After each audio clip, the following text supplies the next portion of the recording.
Dice Jeremías, el capítulo 1 y el versículo. Vamos a abrir nuestras Biblias, mis hermanos, en Jeremías, por favor, porque vamos a estar hablando de este libro durante todo el sermón.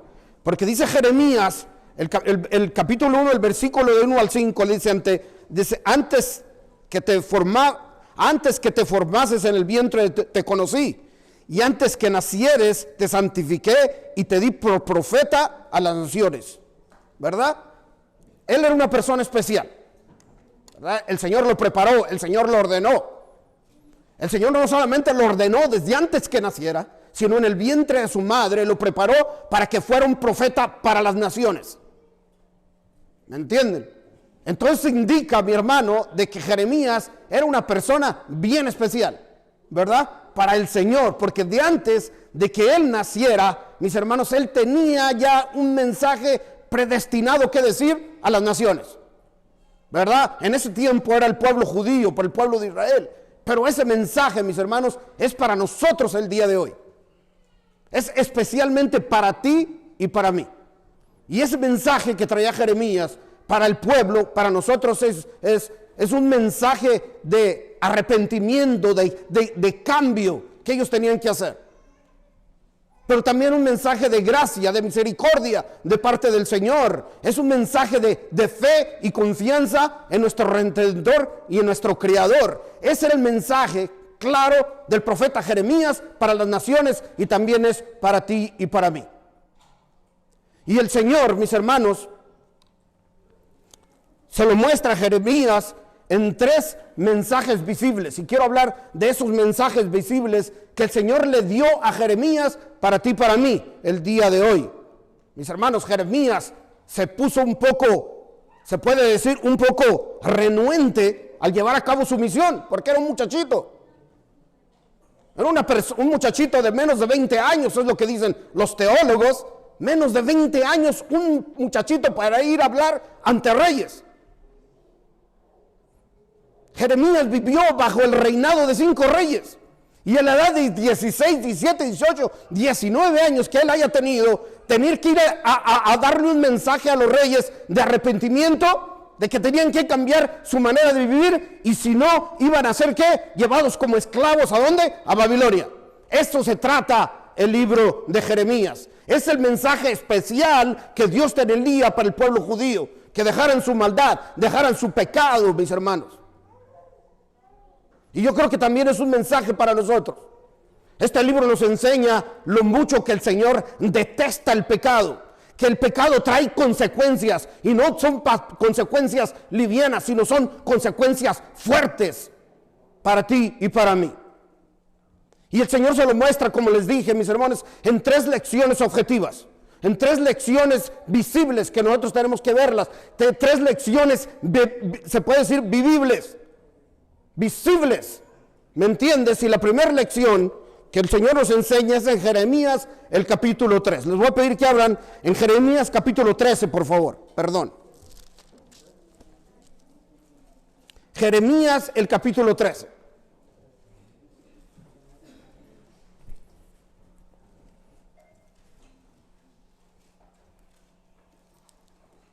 Y dice así: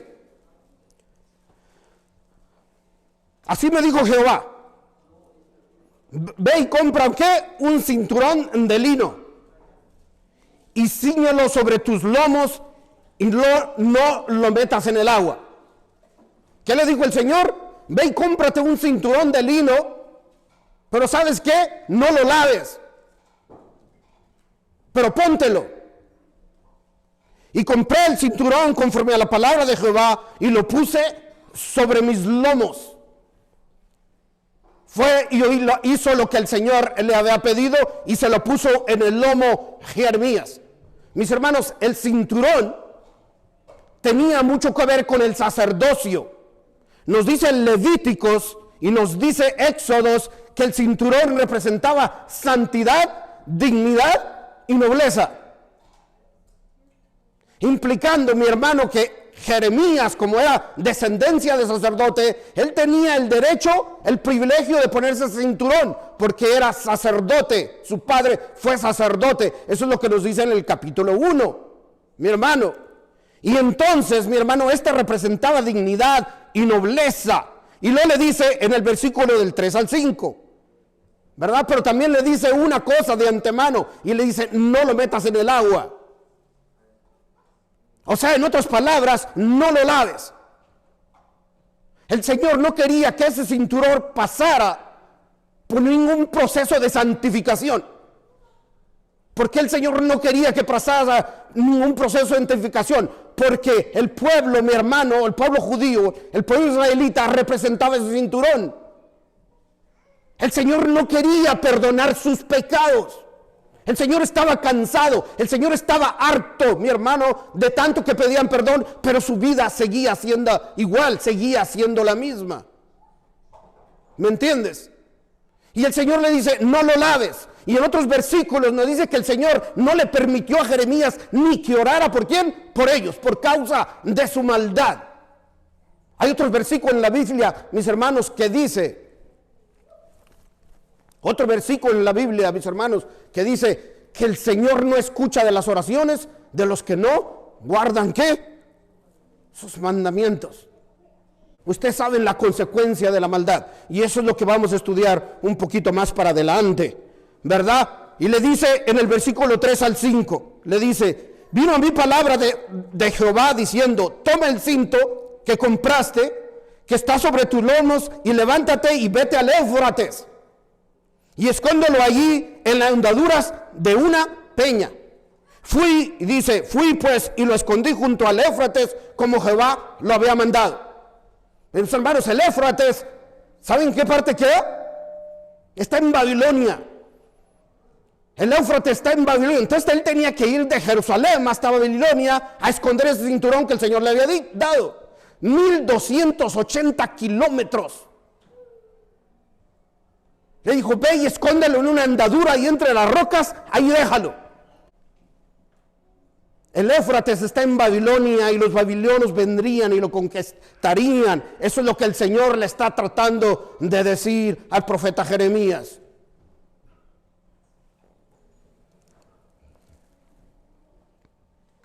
El 6 y el 7 nos sigue diciendo.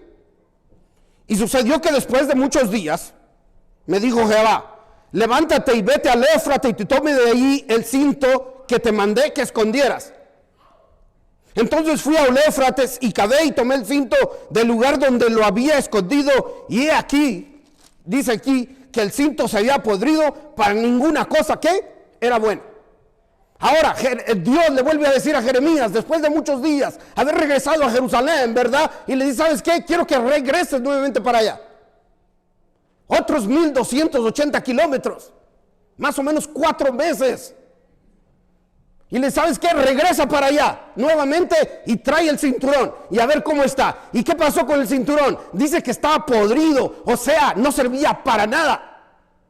Era inservible, mi hermano, el cinturón, esa nobleza, esa santificación, esa dignidad que una vez tuvo el pueblo judío, mis hermanos, se le había ido. O sea, el pueblo judío no servía para nada ante la presencia del Señor. ¿Por qué? Por su maldad que continuamente hacían ellos. Tenían el templo de Jerusalén, tenían el templo que Salomón había construido, mi hermano. Era un orgullo para ellos. Era el más grande orgullo que tenía la nación judía. Según los expertos dice que ha sido y no habrá un edificio, una constructura como esa. ¿Se imaginan? Aquí tenemos ¿cuál? Aquí tenemos el John Hancock aquí en Chicago. Tenemos algunos edificios muy caros. Algunos, el más alto está en Dubái, ¿verdad? Pero ninguno de esos se compara al costo del santuario que tenía en ese momento el pueblo judío. Era un orgullo. Y eso los llenaba, mis hermanos, eso los llenaba de orgullo. Y le dice, ¿sabes qué? Levántate y ve. Y para ninguna cosa dice que servía el cinto. Y fíjense lo que dice el versículo 11. Vamos a brincarnos al versículo 11. Dice, porque como el cinto se ajusta a los lomos del hombre, así quise juntar a toda la casa de Israel y a toda la casa de Judá, dice Jehová, para que me fuesen por pueblo. ¿Por qué? Por fama. por alabanza y honra, pero no escucharon. El cinto, mis hermanos, era el pueblo judío. Un pueblo, un cinturón podrido. Nadie lo quiere mirar porque está feo, está sucio. ¿Me entiendes? Está lleno de suciedad, o sea, no es atractivo. Pero un cinturón limpio, ¿me entiendes? Bien puestecito, bien limpiecito, que es parte del garmento, es como una ropa, mi hermano, viene, atrae a los demás, atrae a la gente. Y el Señor lo que quería con el pueblo judío era alcanzar la fama por medio de ellos, de que el pueblo fuera un representante ante los demás, de que el pueblo fuera atrayente para que vinieran y glorificaban el nombre del Señor. Pero dice que, ¿qué dice la palabra del Señor? Que de nada, ¿qué? De nada sirve. Por su maldad, por su maldad, por su pecado y por todas las malas acciones que el pueblo estaba llevando a cabo en ese momento. Y dice por alabanza y por honra, pero no escucharon. Claro que escuchaban las palabras del profeta, sí escuchaban, porque el profeta iba ante ellos continuamente. El profeta estuvo 40 años predicándole al pueblo, mis hermanos, de lo que iba a pasar si no se arrepintieran. Pero ¿sabes qué? Lo escuchaban, pero les entraba por un oído y les salía por el otro, porque no lo obedecían. El escuchar al Señor no es de venir aquí a la iglesia y escuchar su palabra. El escuchar al Señor, mis hermanos, atesorar en nuestro corazón y cuando salgamos, llevarla a cabo. Eso es lo que significa. Si no estamos siendo igual como este pueblo rebelde, que no sirve para nada, dice la palabra. Es un poco duro, ¿no? Es un poco duro, pero así es la palabra del Señor. El Señor no esconde nada, porque dice la Biblia que el Señor reprende y castiga ¿a quién? A los que ama. Y eso era lo que Él quería con este pueblo. Quería que se arrepintieran, quería que cambiaran su manera de vivir. Si no, vendrían grandes consecuencias, mis hermanos. Y dice el versículo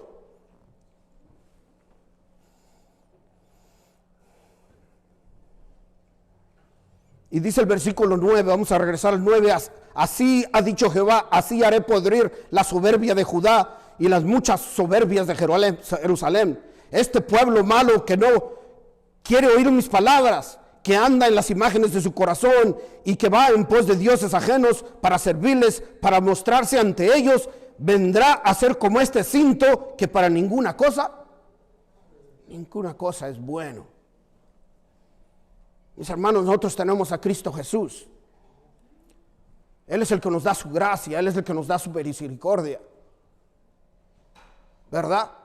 Él nos da su santidad, nosotros por Él somos justos y nosotros debemos de retener esa justicia. Y esa justicia se retiene, mi hermano, por medio de la obediencia. Por medio de la obediencia, por medio de tener una relación fuerte y formal con el Señor, porque eso nos va a llevar ¿a qué? A llevar buenas obras por amor a Él. Queremos ser sus representantes, queremos hacer al Señor, que el Señor tenga fama, como dice el versículo 11. Necesitamos portarnos de acuerdo, como dice la palabra del Señor, portarnos como sus verdaderos hijos. Debemos ser sus representantes para que el mundo conozca del Señor. Y eso es lo que el pueblo judío no hizo. No le dio fama al Señor. Si le dio fama, fue una fama negativa.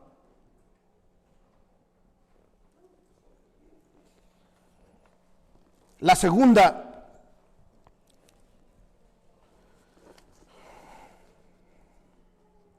el segundo mensaje visible, mis hermanos, se encuentra en Jeremías 18, del 1 al 10. Y yo creo que este es un mensaje bien reconocido por cada uno de nosotros. Jeremías 18, del 1 al 3. Y dice así: palabra de Jehová vino a mí, Jeremías, diciendo: levántate y vete a casa de ¿quién? ¿De un qué? Y ahí te haré oír mis palabras, le dice el Señor. Y descendí a casa del alfarero, dice Jeremías, y he aquí que él trabajaba sobre las ruedas.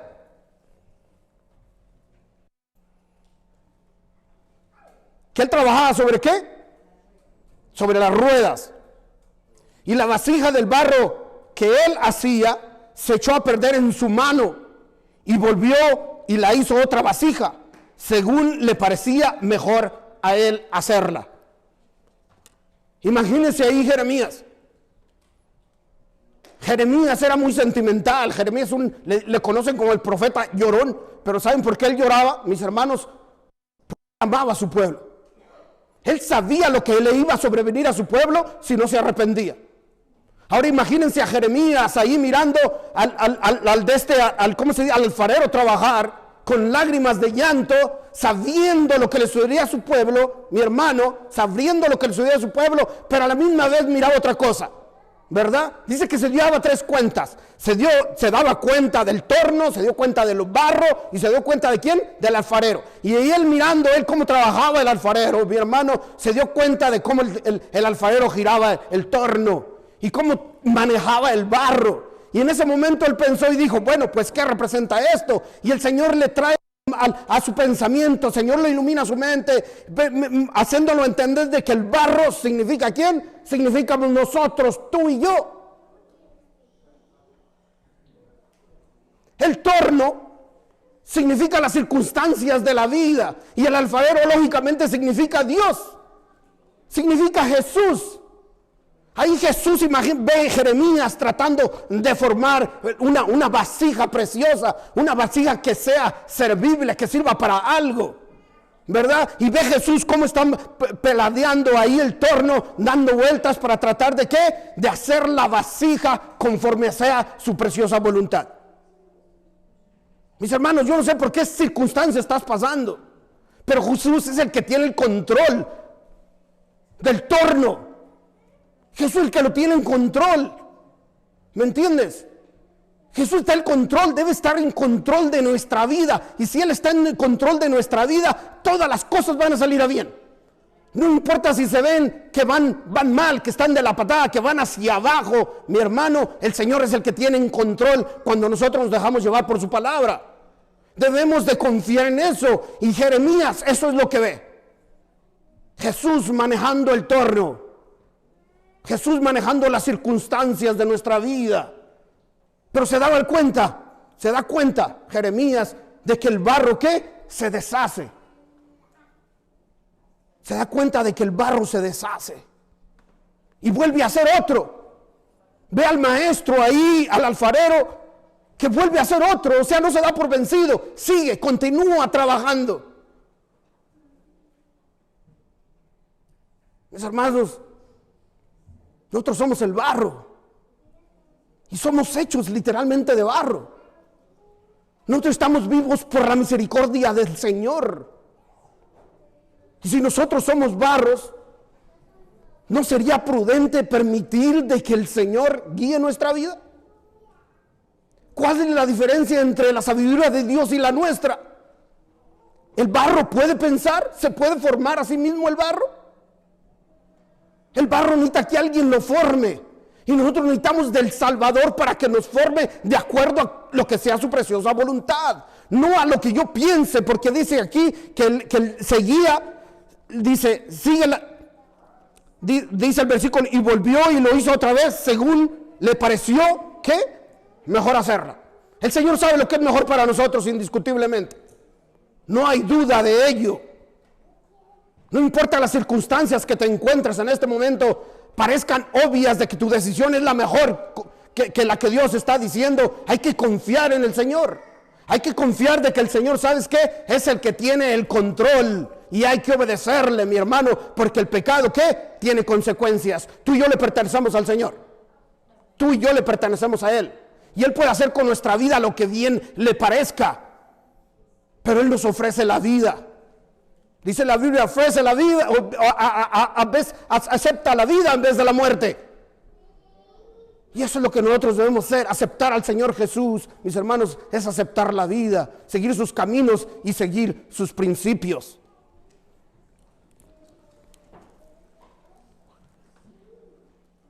Y dice el versículo 6, el versículo 5 para adelante, y dice, no podré, dije, entonces vino a mí palabra de Jehová diciendo, y le hace una pregunta retórica a Jeremías: ¿no podré hacer de vosotros como este alfarero, oh casa de Israel?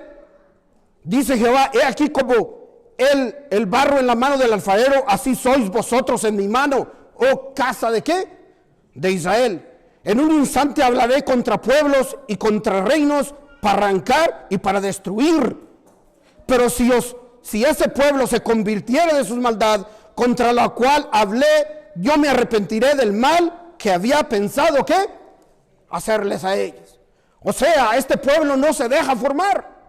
Y le hace una pregunta a Jeremías: ¿qué, no puedo hacer yo algo? ¿No los puedo formar de acuerdo a mi voluntad? Mi hermano, al Señor se le deshizo la vasija, no la pudo controlar. El Señor no puede controlar tu vida. El mismo barro tiene que trabajar en orden con el alfarero para que el Señor crea algo usable, algo precioso, algo que le dé honra y gloria a Él, porque las vasijas para eso son, para servir. ¿Me entiendes? Tú y yo somos unas vasijas que el Señor nos quiere usar, pero nos quiere usar de acuerdo a su preciosa voluntad. Pero ahí nos damos cuenta, mis hermanos, en esta ilustración, que Él decide continuar. El Señor decide continuar, el Señor decide trabajar. He ahí su misericordia. Él pudo haber dicho: ¿sabes qué? Esta vasija no sirve, la dejo, voy a tomar a otra. Pero dice que Él decidió formarla, hacerla de otra forma para poder trabajar con esa vasija de una manera mejor. La misericordia del Señor es grande, mis hermanos. La gracia del Señor es mucho, muy grande. El Señor quiere que nosotros nos arrepentamos, pero cambiemos nuestra vida, a pesar de muchas oportunidades que Él nos está dando. Y el Señor se la muestra aquí al pueblo judío, mis hermanos, profeta tras profeta tras profetas. Antes vino Jeremías, vinieron otros, y año tras año le están tratando de mostrar su misericordia, de amonestarlos, de que se arrepientan, de que cambien de vida, o si no, alguien muy poderoso iba a venir y se los iba a llevar prisioneros. La tercera, mis hermanos, ilustración que el Señor nos da se encuentra en Jeremías 32. Palabra de Jehová vino a Jeremías en el año 10 de Sedequías, rey de Judá. Fue el año 18 de Nabucodonosor. Dice el versículo 2. Entonces el ejército del rey de Babilonia tenía sitiado ¿a quién? A Jerusalén. Y el profeta Jeremías estaba preso en el patio de la cárcel que estaba en la casa del rey. ¿Qué estaba pasando aquí? Mis hermanos, Jeremías estaba por terminar su ministerio. Él ya estaba viejo. Seguía continuamente con su mensaje. Igualmente él y el Señor no se da por vencido en este pueblo lleno de maldad y lleno de pecado. El Señor continúa amonestándolos de que cambien su vida. Pero dice que en esta situación, ya era la situación diferente a la primera y a la segunda ilustración. El pueblo babilonio ya estaba ¿qué? Alrededor de Jerusalén. Ya tenía más o menos un año. Y dicen los historiadores que Babilonia estuvo 2 años, entonces les faltaba más o menos un año, mis hermanos, para que fuera destruida esta ciudad, ¿verdad? Dice que tenían un año, ¿verdad? El pueblo era el último rey que iba a pasar antes de la conquista. Sedequías sería el último. Mientras Jesús hablaba estas palabras, los romanos, Jerusalén estaba siendo rodeada, mis hermanos.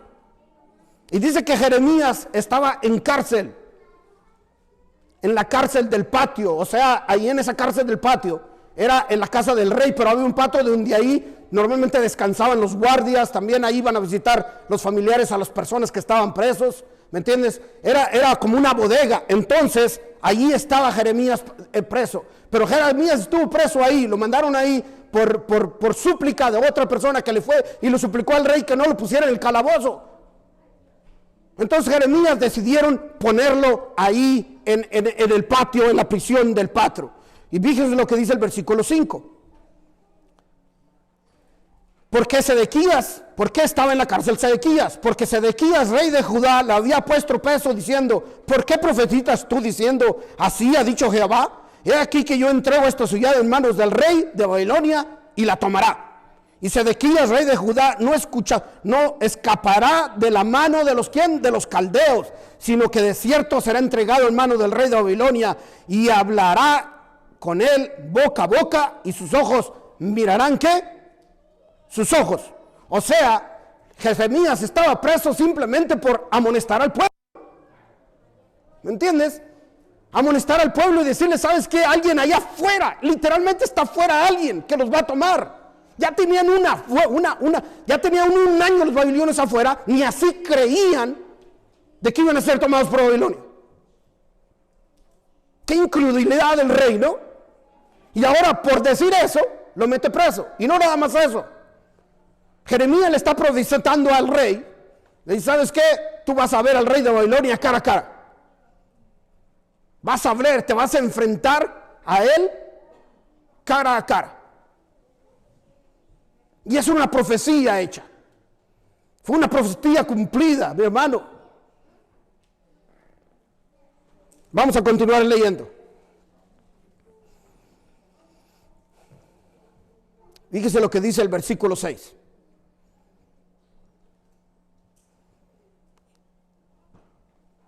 Dijo Jeremías, palabra de Jehová, vino a mí diciendo: he aquí que Anamel, hijo de Salum, tu tío, viene a ti diciendo: cómprame mi heredad que está en Atot, porque tú tienes derecho a ella para comprarla. ¿Quién venía? ¿Qué le dijo Dios? ¿Qué le dijo Jehová a Jeremías? Viene un primo tuyo a comprarte una heredad porque es tuya, te pertenece por redención. Era la costumbre de antes. ¿Me entiendes? Y la ciudad se llamaba Anatot. Anatot, mi hermano, está 3 millas fuera de Jerusalén. Pero la situación es de que esta ciudad ya estaba conquistada por los babilonios. Y todavía el Señor le dice a Jeremías: compra esa tierra, va a venir tu primo y cómprasela.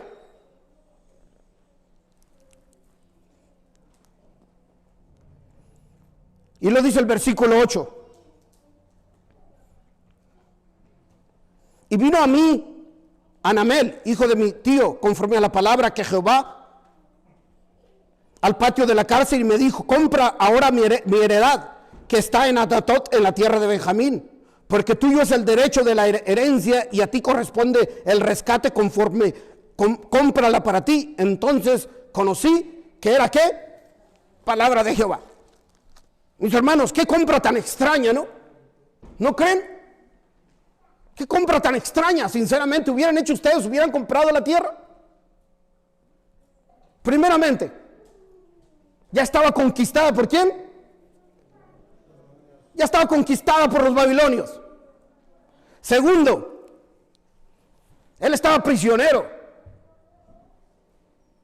Tercero, a Jeremías no se le prohibió casarse. O sea, Jeremías no tenía descendencia. Tercero, mis hermanos, él tenía un futuro incierto. Cuarto, Babilonia estaba profetizado de que iba a conquistar. Nada de que probablemente iban a venir los egipcios, el cual ellos en ese momento estaban pidiendo ayuda para que los vinieran a rescatar de Babilonia, pero al último los egipcios se fueron en contra de ellos. Fíjense qué compra tan extraña. Entonces, mis hermanos, también otra cosa. El título de la propiedad que él estaba a punto de hacer no servía para nada.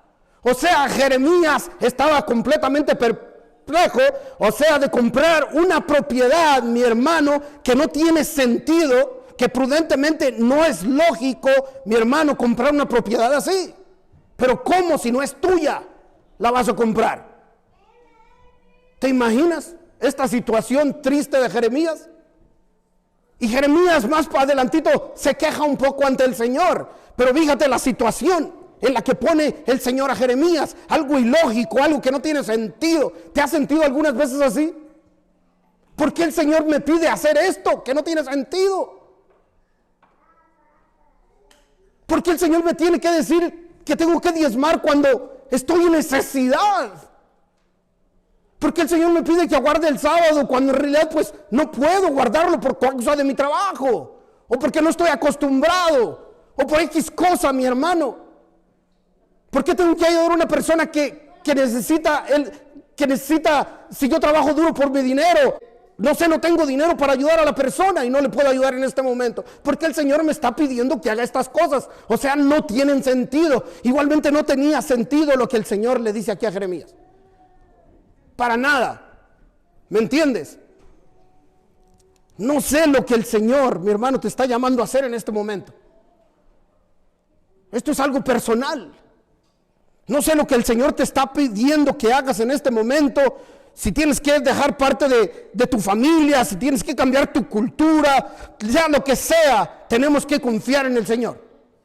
De que su palabra es verdadera y que todas las cosas que el Señor hace y nos dice que hagamos es para nuestro beneficio y para nuestra salvación propia y nada más. ¿Me entienden? Mi hermano, el Señor le dijo a Abraham que saliera y se fue. Abraham no sabía para dónde iba, pero él salió y se fue porque confiaba en el Señor. Noé construyó una arca, mis hermanos, y él no tenía ni idea absoluta de cómo el Señor la iba a levantar, ni cómo el Señor iba a terminar el mundo. Nada más le dijo, ¿sabes qué? Voy a destruir el mundo, y él obedeció las órdenes de construir la arca. Mis hermanos, José le fue fiel al Señor a pesar de sus injusticias. A pesar de sus injusticias, José le fue fiel al Señor y el Señor lo bendijo grandemente. Job, no se diga, a pesar de su enfermedad, de su injusticia, también para él, mis hermanos, de un trato que hizo Dios y Satanás, él sufrió bastante, pero se mantuvo fiel y firme. ¿Por qué? Porque confiaban en el Señor. Confiaba en lo que dice lo invisible, mis hermanos. He ahí la fe viva al 100%. ¿Qué dice que la Biblia? Que es fe, es la certeza de lo que se espera y la condición de ¿qué? De lo que no se ve. Jeremías sabía lo que le esperaba. Jeremías solamente confió en el Señor en comprar su propiedad. ¿Cuánto dinero sería? Dice que eran 17 ciclos de plata. Era bastante, pero en una transacción que no tiene sentido, que yo sé que ni tú ni yo lo haríamos conscientemente. ¿Me entiendes? A menos de que te pongan una pistola en la cabeza. Pero Dios no estaba haciendo eso con Jeremías. El único que quería Dios era que Jeremías confiara ¿qué? En él. Y Jeremías confió, mi hermano, confió en el Señor. Y esa transacción se llevó a cabo. Y lo dice el versículo 8, dice el versículo, y vino a mí Hanamel, hijo de mi tío, conforme a la palabra que el Señor. Entonces Jeremías creyó que era parte del Señor cuando vio a su primo ahí. Mis hermanos, qué visita tan insensible, ¿no? ¿Hubieran hecho ustedes eso con uno de sus hermanos? ¿Con un hermano de la iglesia? ¿Me entiendes? Sabía Hanamel, mi hermano, sabía el primo de Jeremías, que esa tierra ya no le pertenecía. Sí, él sabía, porque él venía de allá. Él venía de allá y él sabía que esa tierra ya estaba controlada por los babilonios. Sabía Jeremías, mis hermanos, que su primo se estaba burlando de él. Claro que también lo sabía. Jeremías no era un tonto, era una persona bien racional, bien inteligente, y él sabía, mi hermano, de que lo estaba viendo como un tonto. Ahora imagínate todas las personas que estaban ahí alrededor. ¿Qué han de haber pensado de Jeremías? ¿Qué es lo que piensa la gente cuando nosotros, mis hermanos, obedecemos al Señor? ¿Pensarán de eso de nosotros? Hay un compañero del trabajo, mi hermano, que él sabe que yo guardo el sábado, le hablo continuamente del Señor, y él sabe, una vez me preguntó, ¿tú diezmas? Le digo, claro que yo diezmo. ¿Me entiendes? Claro que yo diezmo. Entonces él continuamente me hace burla. Pero ¿cómo es posible que le estés dando parte de tu Señor al pastor? ¿Cómo es posible que le estás dando gran parte de tu dinero al pastor? O sea, esto y lo otro. Pero él no sabe, en realidad le he tratado de explicar, pero no quiere escuchar. Para él, ¿sabes qué? Soy una persona que no tiene un tonto, en otras palabras. No tiene lógica lo que estoy diciendo para él. Pero ¿sabes qué? Para los que amamos en Cristo, que creemos en el Señor, todo esto tiene sentido. ¿Por qué? Porque confiamos en Él, porque sabemos de que Él es el que tiene el control de nuestra vida, mi hermano. Tenemos que confiar en Él. Tenemos que permitir de que el Señor, mis hermanos, nos dé vuelta y nos molde de acuerdo a su preciosa voluntad. Pero solamente eso sucede cuando nosotros le permitimos, cuando nosotros ¿qué? Le obedecemos. Y nos dejamos guiar, ¿por qué? Por su palabra, porque en realidad lo que el Señor nos pide a veces no tiene sentido, pero hay que confiar. ¿Me entiendes? Dice que la transición, nos dice el versículo del 9 al 13, mi hermano, que la transición se hizo. ¿Verdad? Hubo testigos, los documentos fueron sellados, fueron testigos que verificaron la transacción. Los documentos se sellaron, se pusieron en cartas, y además también hubo testigos bastantes de las personas que estaban presas. Entonces la transacción era legal, ¿verdad? Era una transacción segura y confiable. ¿Y qué nos ilustra esta ilustración? Y fíjense lo que dice el versículo 15.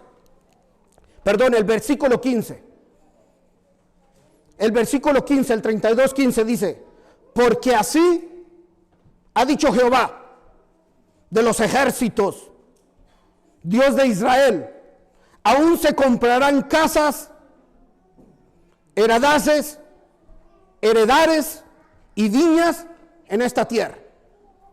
O sea, así como los documentos es verdadero, la transacción se había sido correcta, todo era legal, también la palabra del Señor estaba siendo legal. ¿De que qué? De que ellos regresarían a esta tierra. De que ellos regresarían, que algún día se volverían a qué? A comprar tierras y terrenos en ese lugar por medio de ellos mismos. O sea, era verdadero, mi hermano, lo que el profeta les había dicho de antemano, que ellos recibirían la gracia del Señor también en el futuro. O sea, este mensaje, mi hermano, es de gracia, de misericordia, pero también de cambios en nuestra vida, de las consecuencias de lo que sucede cuando nosotros cometemos pecados y los continuamos haciendo. Necesitamos confiar en el Señor, de que Él es el que de que Él debe ser el centro de nuestra vida y Él es el que maneja nuestra vida, mi hermano. A causa, y después en esos dos versículos, mi hermano, vamos al versículo 24. Y dice así.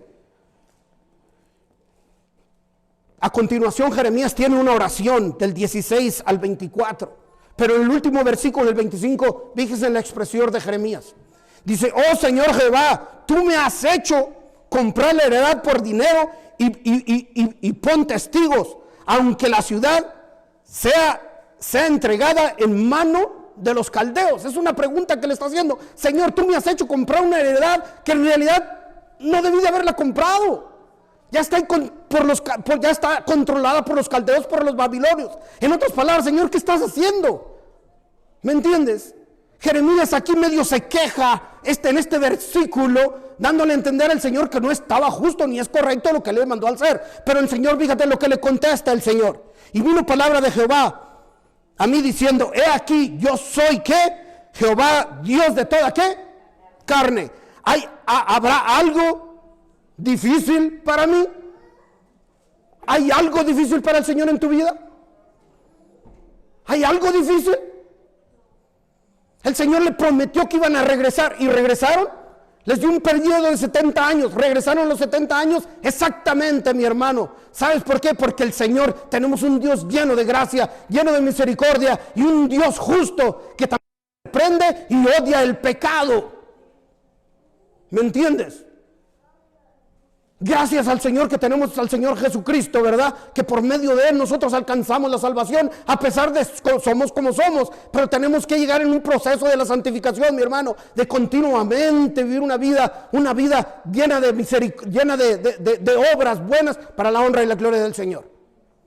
Mis hermanos, dice aquí Jeremías, dice Job 42:2 dice: reconozco todo, pues ningún plan tuyo puede esconderse. Gabriel le dice a María, ¿hay algo imposible para Dios? Él es poderoso para suplir tus necesidades. Dice Corintios 9, 2 Corintios 9:8 que Dios es poderoso para colmarnos de toda gracia, a fin de que teniendo siempre lo necesario abunde para nosotros buena obra. Salmos 84:11 dice, porque sol y escudo es Dios, el Señor. Gracia y gloria dará el Señor. No rehúsa ningún bien a los que andan y obedecen sus mandamientos.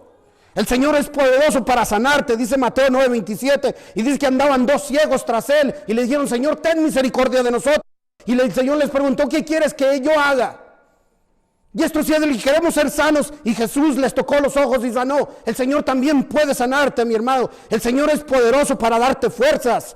Dice Isaías 41:10, no temas que yo estoy contigo, no desmayes que yo soy tu Dios, que te fortalezco siempre y te ayudaré, siempre te sustentaré con la diestra de ¿qué? De mi justicia. Es el Dios maravilloso que nosotros tenemos. El Señor no nos abandona, mi hermano, el Señor siempre está a nuestro lado. Para terminar, déjenme les digo una historia. Yo sé que es un poquito de tiempo, pero voy a terminar con esta historia, mis hermanos. Conocí a José, un miembro de nuestra iglesia, hace como 5 años, ¿verdad, Claudia? José llegó a nuestra iglesia pidiéndole ayuda al Señor, porque se había metido en una situación muy difícil, en situación migratoria. Hace 5 años. Estaban por echarlo para México, a José.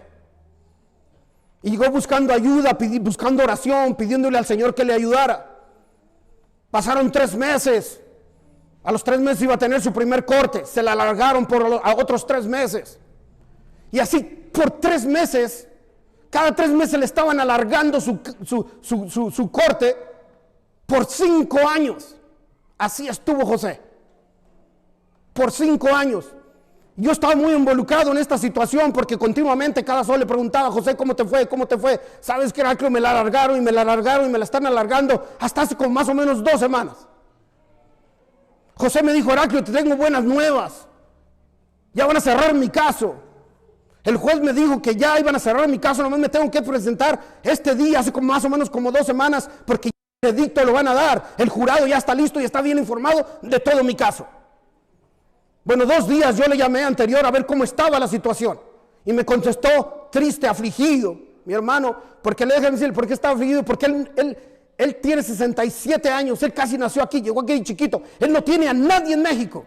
Sus hijos, sus familiares, todos están aquí en Estados Unidos. Y dice, si me mandan, ¿qué voy a hacer, Heraclio? ¿Qué voy a hacer? Le dije, hay que confiar en el Señor, José. Ten fe, porque siempre hemos orado por este aspecto. No entendemos por qué razón el Señor lo ha alargado. No entendemos, pero hay que confiar en el Señor. Hablé ese día con él cuando se enfrentó al juez y le dijo al juez, el juez le añadieron muchísimos cargos que no eran ciertos.